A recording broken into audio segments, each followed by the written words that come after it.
Well, good Saturday morning, everybody. It is July 3rd, and I do want to wish everybody a happy 4th of July tomorrow. If you are so inclined, please join us for worship tomorrow. We will be in the sanctuary at 10 o'clock, worshiping as normal. Praise God for the great blessing. Things are slowly getting back to normal, as they say. Today we are going to continue talking about the 24th chapter of Acts. I'm not going to quite finish chapter 24. We'll leave a little bit of 24 till Monday to talk about. So we'll finish it then. But if you remember yesterday, as we were driving to Sioux Falls, we had a good trip to Sioux Falls, and successfully got Cree's car going again. Praise God. But at any rate, we left Paul appearing before Felix at Caesarea, or Caesarea, however you want to pronounce it, Caesarea.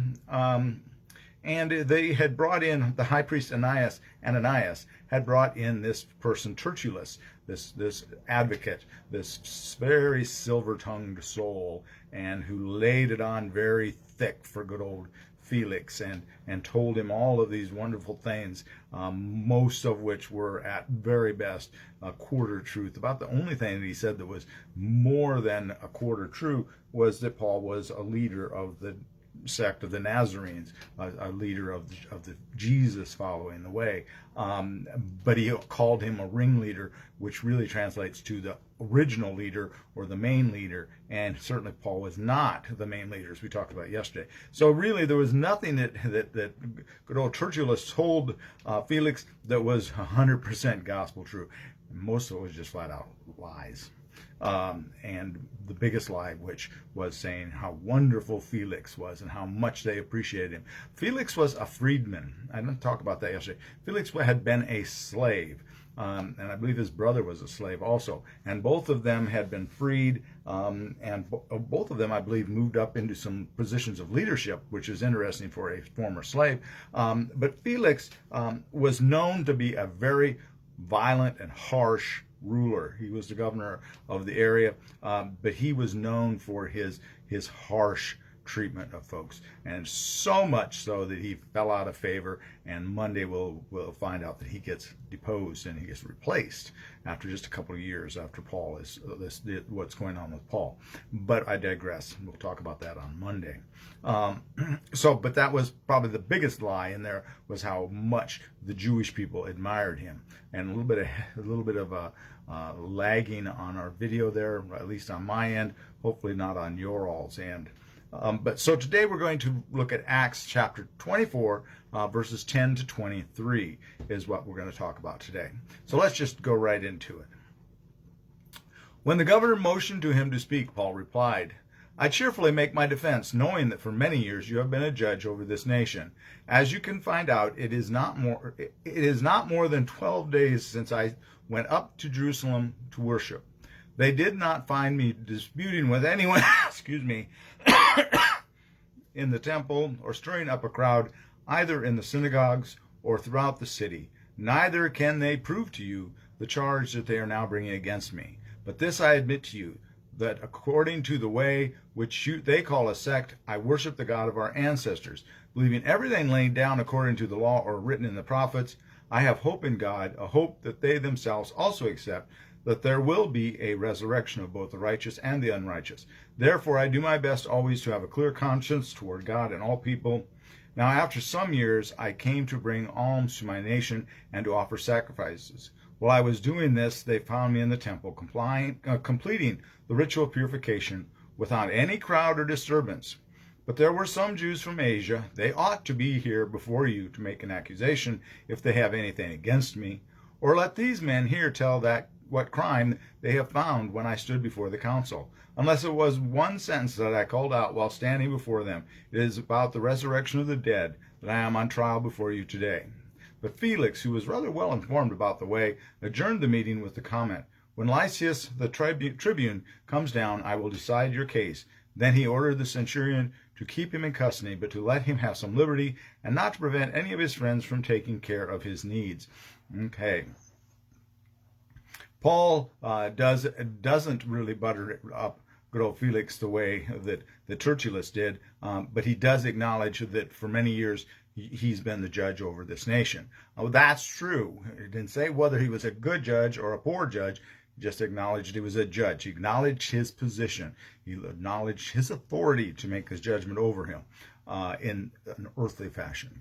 Only God can judge us in reality. And we know that as Christ followers. It's only been less than 2 weeks since he was worshiping in Jerusalem, and those Asian Jews came and stirred up the trouble. They were the ones that caused the riot. Paul was walking along just, being a normal person for once, and not trying to do anything to make waves. And that was probably by the injunction of James. James wanted him to try to smooth things out and not to stir things up. So, hello, Roxy. I see Roxy is watching us this morning. Paul there then says, now let's see here. Oh, he acknowledges that the one thing that they might have against him was what he brought up when he appeared before the council about the resurrection, which he slyly did, knowing that you had both Sadducees and Pharisees there, and that they would then get into a tiff over that one, because that was one of those sore spots between those two factions. There were many sects of Jews at the time of Paul, and I've mentioned that before, some of which we know very little to nothing about, but there were estimated about 36 different sects of Judaism. You have the Essenes that we know about, the Sadducees and the Pharisees and the Nazarites, and the list goes on from there. And again, some of them are ones we don't know a whole great deal about, but the main ones would be the Pharisees and the Sadducees, and the Essenes would be the main three that we talk about. So here, Felix. Excuse me, my COVID still is giving me a little issues with the throat. Post-COVID, I should say. But Felix here apparently knows a little bit about the Jesus followers, and he says, "We'll wait till Lysias comes here. Maybe he can straighten this out." And so then he does what's really interesting, because Felix was known to be a harsh guy. Like I said, he was known to be violent and stern. He's also a politician, so he's going to do what benefits Felix. But he doesn't really so much here. You would have thought that he might have tried to. Keeping Paul in custody perhaps is kowtowing to the Jews, but he does give Paul some liberty, which is interesting, and that's something worth noting, I think. He offers Paul some kindness here. He keeps Paul in custody, which in reality, and we'll talk about that later as we finish up Acts, may very well have protected Paul. Paul may not have survived had he not kept him in custody. But he also offers him liberty. People can come and see him. People can bring him things. So people can come and talk to him. People can come and learn from him.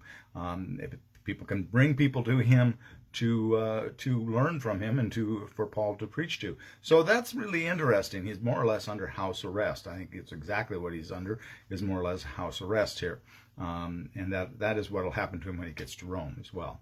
So it's interesting that Felix has shown him, at least for Felix, that's a great deal of kindness, because like I said, Felix was well known as being a very harsh man. So that's where I'm going to leave you at this Saturday morning. We're going to finish chapter 24 on Monday, and then we'll dive into chapter 25 on Tuesday. But please do join us tomorrow for church, 10 o'clock in Sanctuary, or live streamed if you want to watch it on Facebook. You are very welcome to do that. It's 10 o'clock, and we will be celebrating the 4th of July. Praise God for this wonderful nation that we are so blessed to have been allowed to be born in.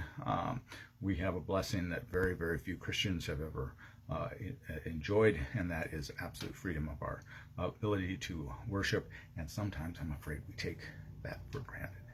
So don't do that this weekend.